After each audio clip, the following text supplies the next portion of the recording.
Hello friend, this is Mukesh from Unacademy. आज हमारी जो ये सीरीज चल रही है मेंस की, कि भैया मेंस की क्या क्या स्ट्रेटेजी रहनी चाहिए, मैंने आपको एक स्ट्रेटेजी का वीडियो ऑलरेडी बना दिया है। अगर आपने नहीं देखा होगा तो ज़रूर देखना। आज हम समझते हैं। देखो, मैंने उस दिन बताया था कि किस तरीके से द हिंदू को रीड करना चाहिए, ठीक है। तो मैंने बताया था कि भैया आपको अगर सिलेबस अपना याद है, पेपर 1, पेपर 2, पेपर 3 का क्लियर, तो आप क्या कर सकते हो, किसी भी न्यूज़ को यह क्या कहते हैं अपने दिमाग से क्या कहते हैं उसको सेग्रीगेट कर सकते हो कि वो किस पेपर के सिलेबस से मैच करती है, और उस कॉपी में आप उसको क्या कर सकते हो, ऐड कर सकते हो। एक एग्जाम्पल के तरीके से आज हम समझेंगे कि कैसा, जिससे आपको और समझ में आएगा कि भैया हमें किस तरीके से इन फ्री रिसोर्सों का फायदा लेना चाहिए अपनी यूपी पीसीएस की प्रिपरेशन के लिए। आज हम जीएस पेपर 3 की बात करेंगे। तो जीएस पेपर 3 में आपको पता है इंडियन इकोनॉमी आती है, ठीक है, मोटा मोटा आपको पता है ना। इसमें एग्रीकल्चर आता है, इसमें जो है आपका इन्वायरमेंट आता है, इसमें आपका डिजास्टर मैनेजमेंट आता है, और इसमें आपका इंटरनल सिक्योरिटी आती है। तो ये मोटा मोटा मैंने क्या करा, सब कैटेगरी में बांट दिया। तो एक द हिंदू में कुछ दिनों पहले एक खबर बहुत चली थी जिसका नाम था एसेट एसेट्स मोनेटाइजेशन, ठीक है। तो मैं कह सकता हूं कि ये खबर जो है आपकी इंडियन इकोनॉमी से मैच खाती है। तो ये हम किस में डालेंगे, जीएस की पेपर नंबर 3 की कॉपी में, क्लियर। अब हम देखते हैं कि भैया वो खबर क्या थी, उसको एनालाइज करेंगे आपके सामने लाइव, और फिर उससे रिलेटेड कौन कौन से क्वेश्चन बन सकते हैं उन क्वेश्चनों को भी देखेंगे, क्लियर। तो चलते हैं भैया अपने उस नज पे। ये थी भैया एसेट मोनेटाइजेशन, ठीक है। अब भैया एसेट मोनेटाइजेशन क्या होता है, परिसंपत्ति मुद्रीकरण।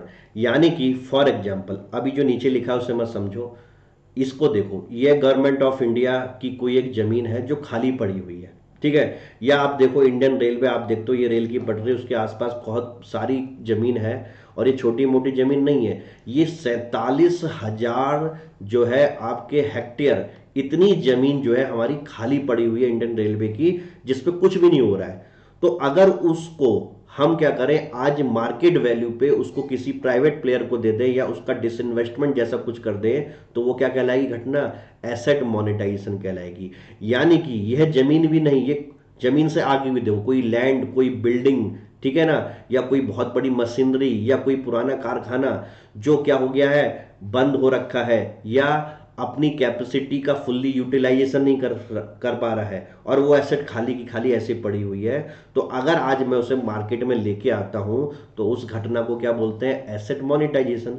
सिंपली सी चीज सोचो, अगर इंडियन रेलवे इतनी सारी जमीन को नीलाम करेगी या प्राइवेट प्लेयर को देगी, तो उसके बदले क्या आएगा, इनके पास पैसा आएगा, और ये पैसा ह्यूज मनी होगी, जिसको क्या कर देगी भारत सरकार, इंफ्रास्ट्रक्चर में क्या करेगी, यूज करेगी।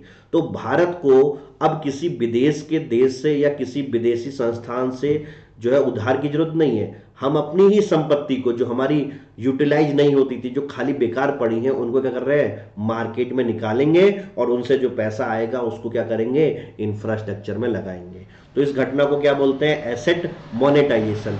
और इस पे प्रीलिम्स में भी इस साल क्वेश्चन आ सकता है, और इस साल मेंस में भी क्वेश्चन आ सकता है, ठीक है। अब समझते हैं स्लाइड में क्या लिखा है।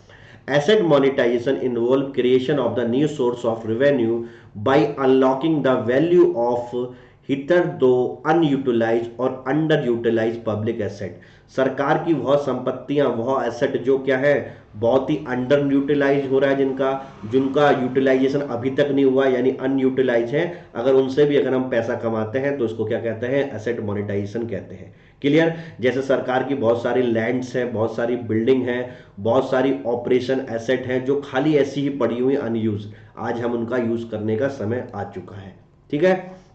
अगर हम बात करें जैसे फॉर एग्जांपल इकोनॉमिक्स में, ये कह रहे हैं कि मान लेते हैं कोई आज एक सरकार की संपत्ति है, जो सरकार सोचती है 50 करोड़ उसका दाम है, लेकिन अगर इसको आज मार्केट में लेके आए तो मार्केट वैल्यू में हो सकता है उसकी कीमत 500 करोड़ लगे।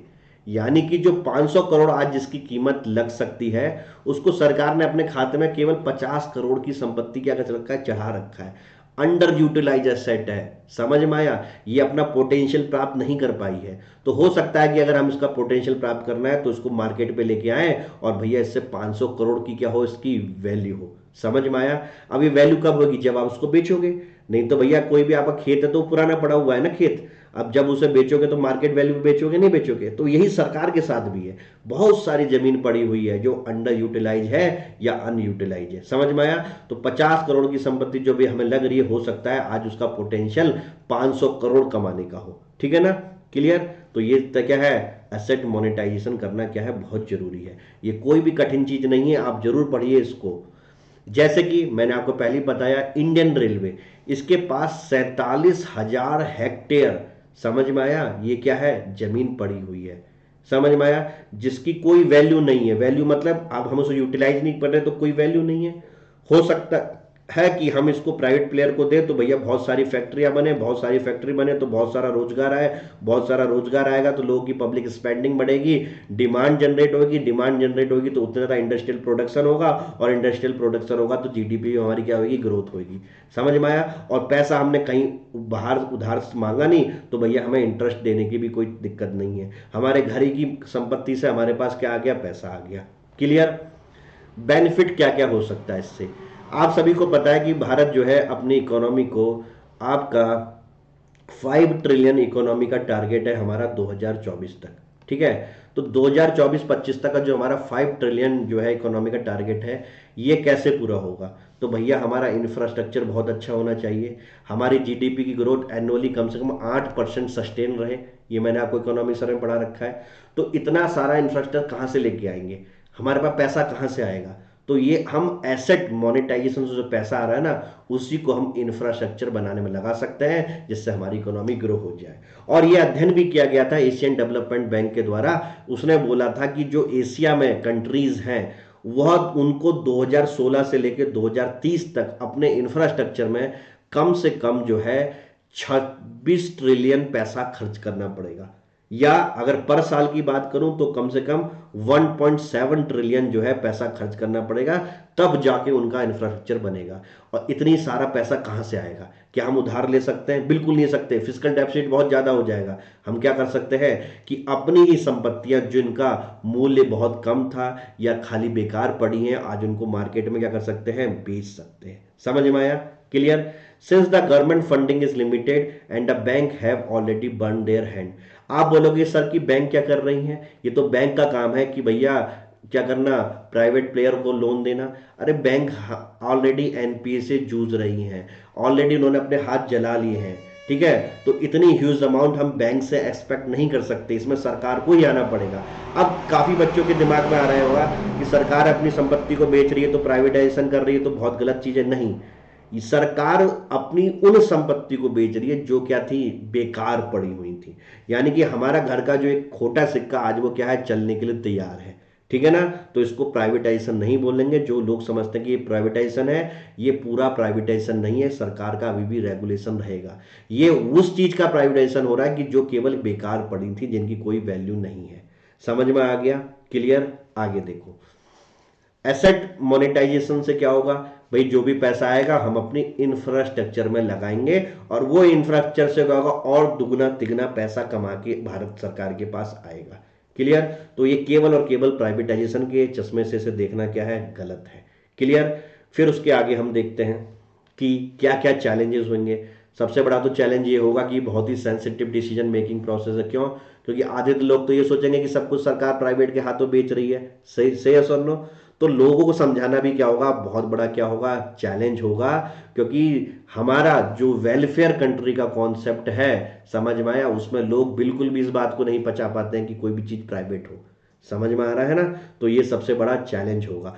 दूसरा सबसे बड़ा चैलेंज होगा कि मान लो कोई भी जमीन है, मान लेते हैं रेलवे की ही जमीन है, तो इसका एग्जैक्ट मूल्य क्या होगा, यह मूल्य का निर्धारण करना ही बहुत बड़ा चैलेंज होगा।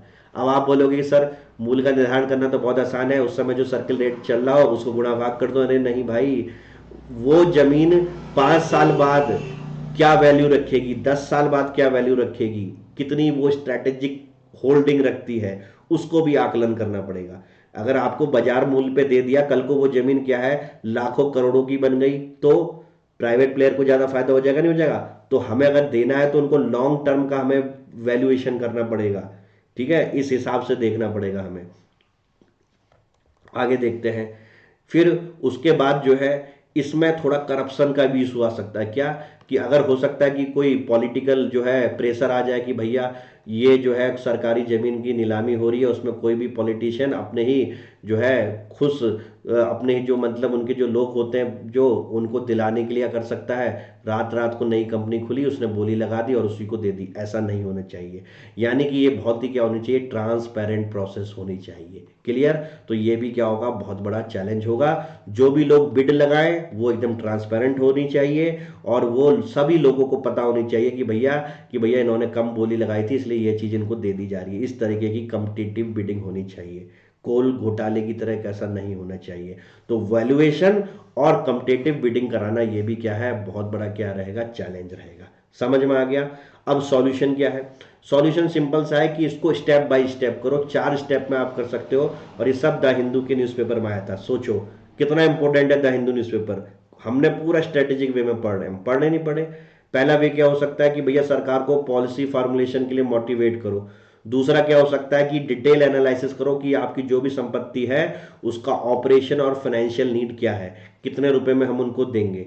फिर उसके बाद उसका करंट और फ्यूचर 5 साल 10 साल बाद उसका क्या पोटेंशियल होगा, कहीं हमने सस्ते में तो नहीं दे दी प्राइवेट प्लेयर को, तो उसको एनालाइज करो। और लास्ट में जितने भी स्टेक होल्डर है, स्टेक होल्डर हम लोग भी है, ठीक है, सभी स्टेक होल्डर जितने भी हैं उन सबके बीच में कॉमन क्या करो, सॉल्यूशन लाने की कोशिश करो। समझ में आया? अब देखो कौन कौन से क्वेश्चन हो सकते हैं, ये मैंने अपने आप सेल्फ मेड बनाए हैं एकदम कॉपीराइट इन क्वेश्चनों पे। What is the asset monetisation? Do you think that Indian economies need of our for achieving 5 trillion economy by 2025? यानी कि क्वेश्चन हिंदी माध्यम वालों के लिए यह है कि आप संपत्ति मुद्रीकरण से क्या समझते हो, परिसंपत्ति मुद्रीकरण से? आपको लगता है कि भारत का जो टारगेट है 5 ट्रिलियन इकोनॉमी का 2024 तक अचीव करने के लिए, क्या हम इस एसेट मोनेटाइजेशन की सहायता से प्राप्त कर सकते हैं? और दूसरा क्वेश्चन क्या है कि एसेट मोनेटाइजेशन को करने में भारत को कौन कौन से चैलेंज देखने पड़ेंगे, इनको डिस्कस करो। देखो कितने शानदार क्वेश्चन मैंने बना दिए, आप खुद अपने दिमाग से बना सकते हो किसी भी आर्टिकल को पढ़ के कि इससे मोस्ट प्रोबेबल क्वेश्चन क्या हो सकते हैं। भैया इस तरीके से पढ़ोगे द हिंदू न्यूज़पेपर को तो आपको कोई भी नहीं हरा सकता है। माध्यम चाहे हिंदी हो चाहे इंग्लिश हो, उससे कोई फर्क नहीं पड़ता भैया, क्वालिटी मटेरियल से फर्क पड़ता है। समझ में आया? एक छोटे से एग्जाम्पल पे मैंने 10-15 मिनट में आपको समझा दिया कि इस तरीके से आपको क्या करना है, पढ़ना है। आगे और भी सीरीज आएंगी जिससे मैं आपकी और भी सरल करूंगा, पूरा जीएस सरल करूंगा, पेपर 1 पेपर 2 पेपर 3 पेपर 4 भी। और अगर आपको मेरी क्लासों से जुड़ना है, इस समय मेरे जो है कंप्लीट कोर्स ऑन प्रीलिम्स चल रहा है 2021 के लिए, इसमें सारे सब्जेक्ट प्रीलिम्स के मैं खुद पढ़ा रहा हूँ, ठीक है, आप मेरी प्रोफाइल में जाके देख सकते हो। उसको ज्वाइन करने के लिए आपको MKS live referral code use करो, 12 महीने या 24 महीने के लिए यूज करो। 12 महीने की फीस है 6300 रुपए, 24 महीने की फीस है 7560 रुपए। सब्सक्रिप्शन कोड अप्लाई करने के बाद 10% डिस्काउंट मिलता है आपको, ठीक है। और इसमें आपको कंप्लीट प्रीलिम्स, पूरा मेंस पढ़ा रहा हूँ, पूरा प्रीलिम्स पढ़ा रहा हूँ। इससे अच्छा सौदा आपको क्या मिलेगा? अगर आपको लगता है तो आप ज्वाइन कर सकते हो। रेफरल कोड क्या होना चाहिए? MKS live. क्लियर?